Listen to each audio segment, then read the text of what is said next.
तो in the previous lecture हम लोगों ने पढ़ा था स्टेट स्पेस रिप्रेजेंटेशन किस तरह से की जाती है for higher order differential equation. अगर क्वेश्चन में इक्वेशन गिवन है तो हम उसे किस तरह से स्टेट स्पेस रिप्रेजेंटेशन करते हैं, राइट। इस लेक्चर में हम लोग बात करेंगे स्टेट स्पेस रिप्रेजेंटेशन की लास्ट टेक्निक की। हम ट्रांसफर फंक्शन अगर हमें गिवन है तो उस केस में हम स्टेट स्पेस किस तरह से रिप्रेजेंट करते हैं, राइट। बट इसको पढ़ने से पहले मैं आपको बोलना चाहूंगा कि अगर आपने लास्ट लेक्चर नहीं पढ़ा है तो पहले से पढ़ लीजिएगा, बिकॉज वो लास्ट लेक्चर डिफरेंशियल इक्वेशन से हमने कैसे स्टेट स्पेस रिप्रेजेंट किया है वो यहाँ पे एज एन स्टेप यूज होने वाला है, राइट। तो चलिए स्टार्ट करते हैं state space representation from transfer function. So as usual, I'm taking the direct question.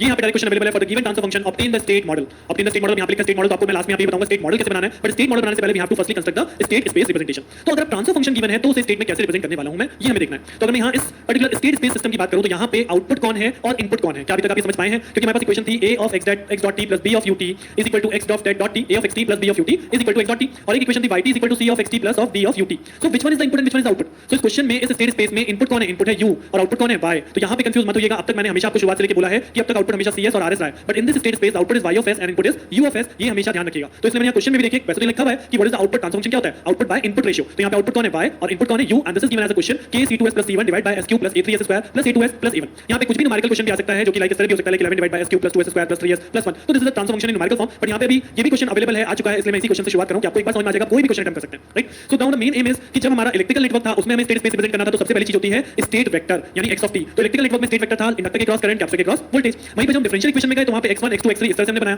तो अब इस ट्रांसफर फंक्शन के अंदर मैं स्टेट वेरिएबल को कैसे इंट्रोड्यूस करूंगा? तो ट्रांसफर फंक्शन के अंदर स्टेट वेरिएबल को इंट्रोड्यूस करने का मतलब है, तरीका है ys अपॉन us को हम लिखेंगे xs upon us dot u dot ys upon x of s, right. तो अल्टीमेटली क्या कर रहा हूं मैं, x से डिवाइड x से मल्टीप्लाई, तो x तो कट ही जा रहा है, तो अल्टीमेटली y अपॉन us को मैं स्टेट वेरिएबल इस तरह से इंट्रोड्यूस कर सकता हूं, राइट। और सिमिलरली जो आपका राइट हैंड साइड है इसको भी मैं दो पार्ट में ब्रेक कर दूंगा। पहला पार्ट 1 अपॉन दिस 1 अपॉन नहीं k upon what is the constant over here, that is k, so k upon s cube plus a3 s square plus a2s plus a1, this is first part. और जो numerator function है यानी कि numerator function क्या बचा, c2 of s plus c1, ये हो गया हमारा दूसरा पार्ट डिवाइड बाय 1। तो अल्टीमेटली मैंने इस गिवन फंक्शन को दो पार्ट में ब्रेक कर दिया। वन इज द वन मतलब k divide by the denominator term और the second term is the numerator term, और ये चीज आपकी इस तरह से ही यहां पे डिवाइड हो जाएगी कि इनपुट मतलब x upon input and output upon x यानी y अपॉन x। तो अगर आपने अलग-अलग ब्रेक करोगे तो आपको दो रिलेशन मिल जाएंगे, one is called xs upon us is equal to k upon s cube plus a3 s square plus a2 of s plus a1, और दूसरी इक्वेशन बन जाएगी इस तरह से ys upon us is equal to c2 of s plus c1, right. तो ये जो फर्स्ट रिलेशन आपने बनाया x और u में, ये आपको देगा फर्स्ट स्टेट स्पेस रिप्रेजेंटेशन वाली equation like x dot t is equal to a of xt plus b ut, क्योंकि यहां पे x और u हो गया। और दूसरी जो इक्वेशन बनी है y और u वाली, ये हमें रिप्रेजेंट करेगी the second equation y of t is equal to c of xt plus d of ut, right. तो सबसे पहला स्टेप यहां पे ये है गिवन ट्रांसफर फंक्शन को दो पार्ट में ब्रेक कर दिया, सो दैट मैंने यहां पे एक तरह से स्टेट वेरिएबल को इंट्रोड्यूस कर दिया,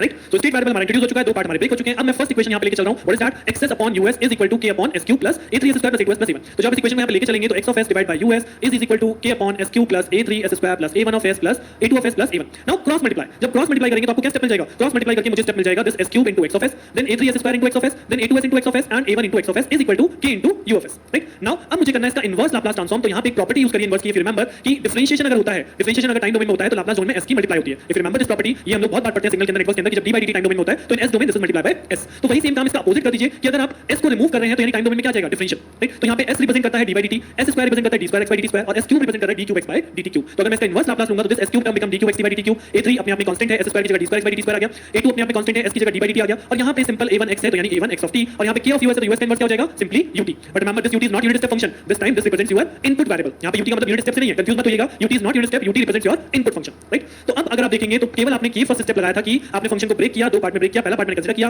क्रॉस मल्टीप्लिकेशन करी, I got this differential equation. अब if you remember the last lecture, इस डिफरेंशियल इक्वेशन से हमने स्टेट स्पेस किस तरह से रिप्रेजेंट किया था, वही सेम टेक्निक आपकी यहां पे अप्लाई होने वाली है, राइट। तो दैट्स व्हाई मैंने स्टार्टिंग में बोला था कि लास्ट लेक्चर अगर आपको याद है तो वो यहां पे एज एन स्टेप यूज होने वाला है। तो ये ऑलरेडी आप लोग समझ चुके हो कि इस डिफरेंशियल इक्वेशन से कैसे स्टेट स्पेस रिप्रेजेंटेशन करना है, वही सेम स्टेप यहां पे आने वाला है। तो if you remember what is the first step, हम यहां पे xt को लेट करते थे x1, देन हम कैलकुलेट करते थे x1 डॉट की वैल्यू जो कि हमारा dxt by dt हो जाता था, दैट इज x2। तो वही सेम चीज है कि मैंने यहां पे लिख रखी है x1 is equal to x, तो ये x1 is equal to x हो गया, देन x1 डॉट की वैल्यू कैलकुलेट करेंगे जो कि हो गया हमारा x of 2, then x2 dot की वैल्यू कैलकुलेट करेंगे जो कि हो गया d square x by dt square, that is x of 3, and then x3 dot is equal to d cube x by dt square dt cube d2 d3 x by dt cube, जो कि ultimately आपकी highest power में पहुंच गया। तो इस equation से मैं इसकी वैल्यू को कैलकुलेट कर सकता हूं, वैल्यू क्या बनेगी kut minus a1 into xt। अब xt क्या माना है हमने x1, तो देखिए मैंने डायरेक्टली यहां पे रिप्लेस कर दिया kut minus a1x, then plus a2 dxt by dt है, minus a2 dxt by dt हो गया, और minus a3 d square x by dt square, इनकी वैल्यू को आपने ऑलरेडी कैलकुलेट किया तो ये आपने यहां पे रिप्लेस कर दिया, राइट। तो this is my first equation जो कि हमारी x1 डॉट वाली हुई, सेकंड इक्वेशन हो गई हमारी x2 डॉट वाली, and this is the third equation x3 dot in the same manner जो कि हमने लास्ट लेक्चर में सीखा था कि ट्रांसफर फंक्शन मतलब डिफरेंशियल इक्वेशन से स्टेट स्पेस कैसे रिप्रेजेंट करना है। अब वही सेम स्टेट स्पेस देखिए मैंने बना रखा है x1 dot x2 dot x3 dot, ये हो गया हमारा xt, then is equal to this is a matrix जो कि आप पहले ब्लैंक रखिए, उसके बाद यहां पे लिखा है x1 x2 x3 state vector, उसके बाद ये b मैट्रिक्स जो कि यहां पे ब्लैंक है, पहले इसे ब्लैंक मानिए, इसे ब्लैंक कर दीजिए, और उसके बाद यहां पे u।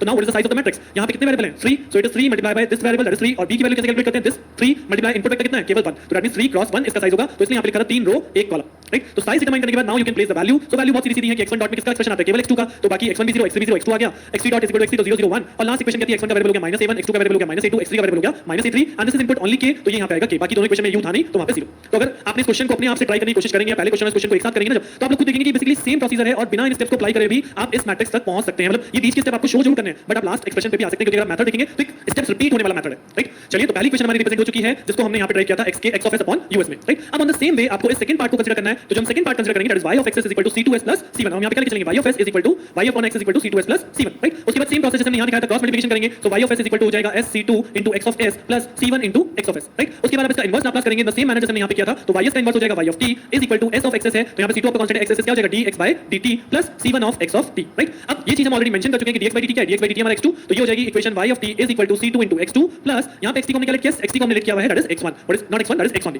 राइट। x को हमने क्या लिखा हुआ है x1, तो यहां पे क्या आ जाएगा c2 x2 plus c1 x1, right. तो सेम मैनर पहली इक्वेशन जैसे हमने सॉल्व करी, सेम दूसरी इक्वेशन को हमने रखा, क्रॉस मल्टीप्लिकेशन किया, इनवर्स लाप्लास किया, देन dx by dt का हमारा वैल्यू हो गया x2 and xt is simply let us x1। तो अगर मैं यहां पे देखूं yt की इक्वेशन जो मेरी आई y c2 x2 plus c1 x1, और जैसे कि हम यहां पे इक्वेशन रिप्रेजेंट करते हैं तो y वेक्टर हमारे पास सिंपल है, तो y सिंगल रह जाएगा इज इक्वल टू यहां पे एक मैट्रिक्स आती है c, और इसके बाद हम कौन सा वेरिएबल लिखते हैं, स्टेट वेक्टर जो कि x1 x2 and x3 plus हम यहां पे लिखते हैं d वेक्टर और उसके बाद लिखते हैं इनपुट u, यानी कि यहां पे इनपुट u है, राइट। तो अब अगर हमारे पास इक्वेशन है y इज इक्वल टू ये की आउटपुट है, तो ये की आउटपुट यहां पे y हो गया। Now this have x1 variable that is c1 and x2 variable this is c2, तो यहां पे x1 का वेरिएबल आ जाएगा c1, x2 का वेरिएबल आ जाएगा c2 और x3 का वेरिएबल हो जाएगा 0। क्यों, इसका साइज क्या है 1 क्रॉस 3, 1 क्रॉस 3, तो एक ही रो इसमें तीन कॉलम है, तो c1 c2 and 0, right. c1 into x1 c2 into x2 plus 0 into x3, और क्या इसमें कोई u का कंपोनेंट है, जी नहीं कोई u का कंपोनेंट नहीं, that is again 0, right. So after learning this I can confidently say that कि आप इस क्वेश्चन को पेपर में इजीली अटेम्प्ट कर पाएंगे। बहुत इजी है, केवल अगर अभी भी आपको कोई डाउट इसमें लग रहा है, कुछ चीज नहीं समझ में आ रही, तो just go through the previous lecture and this lecture in the same time. कोई बहुत बड़े लेक्चर नहीं, कोई बहुत बड़ी टेक्निक नहीं है, आप बहुत कम टाइम में दोनों लेक्चर को दोबारा देखिए, आपको एकदम शॉर्ट अपने आप में कॉन्फिडेंस आएगा कि हां ये तो मुझे पेपर में जरूर अटेम्प्ट करके आना है, right.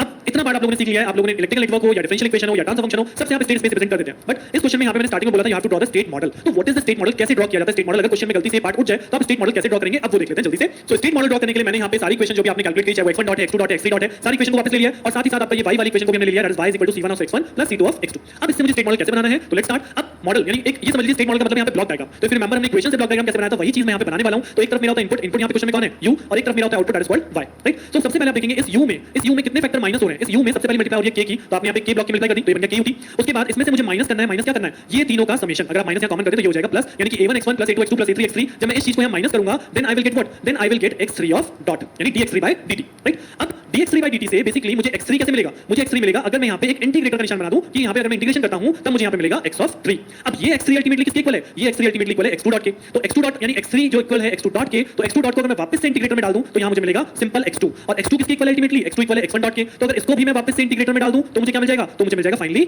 x1, right. So basically मैं इसमें कर क्या रहा हूं, ब्लॉक डायग्राम में अगर आपको याद हो तो हम फर्स्ट इक्वेशन से शुरू करते थे, बट यहां मैं थर्ड इक्वेशन से शुरू कर रहा हूं, और इनपुट में से इन सब चीजों को मुझे माइनस करना है, तब मुझे जनरेट होगा x3 डॉट। अब जो मैंने आपको वहां पे बताया था कि ये जो चीज हम इन बिटवीन यहां पे लिख देते हैं बेसिकली जनरेट भी तो सर्किट से होगी, तो सर्किट में मुझे x1 भी चाहिए, x2 भी चाहिए, x3 भी चाहिए, तो कहां से जनरेट हुआ, तो अगर हमने x3 डॉट को इंटीग्रेट कर दिया सो विल गेट x3 जो कि x2 डॉट के बराबर है, इसे फर्दर इंटीग्रेट कर दिया x2 मिल गया, इसे फर्दर इंटीग्रेट कर दिया x1 मिल गया। अब अगर आप इस पॉइंट को देखेंगे तो इस x1 में मुझे किसकी मल्टीप्लाई करनी थी, इस x1 में मल्टीप्लाई करना है a1 की, राइट। तो इस x1 में कितना गेन ब्लॉक लगा a1, ये आ गया, x2 में कितने की मल्टीप्लाई करनी है, x2 में मल्टीप्लाई करना है a2 की, तो मैंने यहां a2 की मल्टीप्लाई करी और इन दोनों को यहां कर दिया पहले सम, right, x1 a1 plus x2 a2। अब इन दोनों में क्या ऐड कर दूं, a3 x3, तो यहां पे a3 यहां पे x3 है, यहां से आपने a3 का गेन मल्टीप्लाई किया और यहां पे एक और समिंग पॉइंट लगा दिया और इसके आउटपुट को यहां पे फाइनली ऐड कर दिया। So what will get in output, a1 x1 plus a2 x2 plus a3 x3, और ये एक्चुअली आपका यहां पे अप्लाई होना था, राइट। तो this is form your in this side की जो आपने x और u की फॉर्म में इक्वेशन लिखी थी उनका मॉडल रिप्रेजेंट हो गया। अब इसी मॉडल में आउटपुट इक्वेशन भी देख लीजिए, तो ये आउटपुट कैसे जनरेट होगा, y जनरेट होगा when c1 into x1 plus c2 into x2। तो यहां पे आपका x1 तो ये रहा, तो दिस इज x1, इसमें किसकी मल्टीप्लाई करूं, इसमें मल्टीप्लाई करूं c1 की, तो ये हो गया c1 x1, और x2 मेरा इस पॉइंट पे, तो x2 में किसकी मल्टीप्लाई करूं, x2 में मल्टीप्लाई करूं c2 की, तो ये मेरा c2 हो गया, और इन दोनों को उठा के मुझे करना है ऐड, तो यहां पे मैंने अपना समिंग पॉइंट लगाया, इस समिंग पॉइंट में ऐड करा and this will gives me y, right. तो c1 x1 plus c2 x2 it will gives you y। तो अगर आपके क्वेश्चन में कहीं पूछ लिया जाए कि ड्रॉ द स्टेट मॉडल, तो इस तरह से हम स्टेट स्पेस इक्वेशन से, मतलब स्टेट इक्वेशन से स्टेट मॉडल को कंस्ट्रक्ट करते हैं, राइट।